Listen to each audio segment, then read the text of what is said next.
Hello, my name is Jacob, and today I will be presenting Power of Exercise.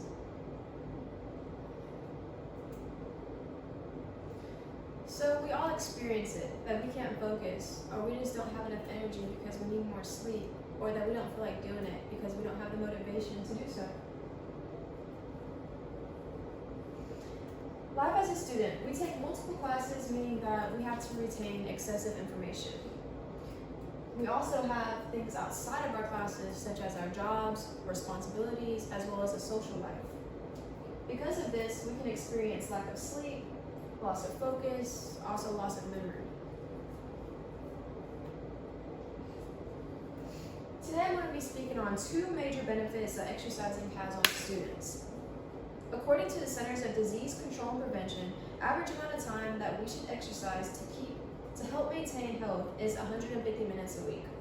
This 150 minutes may seem like a long time, however, it's only 30 minutes per day for 5 days. So first, let's take a look at memory. Our memory has two main parts, hippocampus as well as our neurons, and exercising affects these both directly. Our hippocampus is a part of the brain that is responsible for our long-term memory as well as our short-term memory. And according to Mr. Richland, professor of biological science, states that our hippocampus involves aspects of planning, decision-making, and multitasking. Neurons are cells that receive information from the outer world, meaning that whenever we are sitting in class or a lecture, the way that we're retaining this information is through our neurons. Our neurons can be thought of as our information messengers. The basic function of a neuron is to process and transmit nerve impulses from and to the nervous system. So now that you know about hippocampus and what exactly it is, as well as our neurons, let's see how does it work? How does exercising help improve our memory?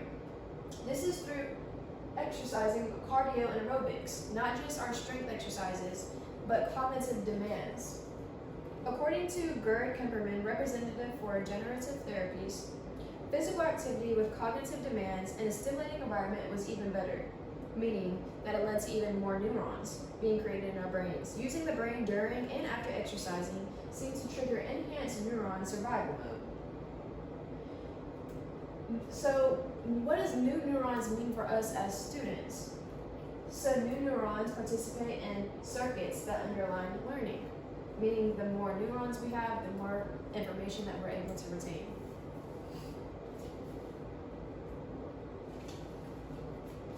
Now we're going to look at how does exercising directly affect our mental health. It can alleviate our depression, it can reduce your stress, anxieties, it can also boost your self-esteem as a student and even get better sleep. According to Professor Zhao Yinghua, physical exercise can directly affect the level of mental health. So let's see, how does exercising directly affect your mental health? Serotonin. What is your serotonin? Serotonin is a neurotransmitter that sends signals between nerve cells. Serotonin is our happy pill.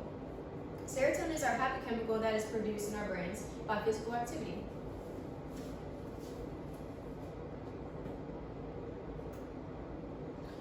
So how does this work? Whenever we're exercising, our motor activity increases the firing rates of serotonin neurons, and this results in increased release of serotonin, according to Professor Bruce Jacobs, University of Pittsburgh. In conclusion, I have told you the two main benefits of exercising for students. That one, it can improve our memory, and two, it can improve your mental health by alleviating depression, reducing stress and anxieties, and acquiring better sleep. So now that you know about everything you have on your plate, think about whenever the next time you want to exercise. Thank you.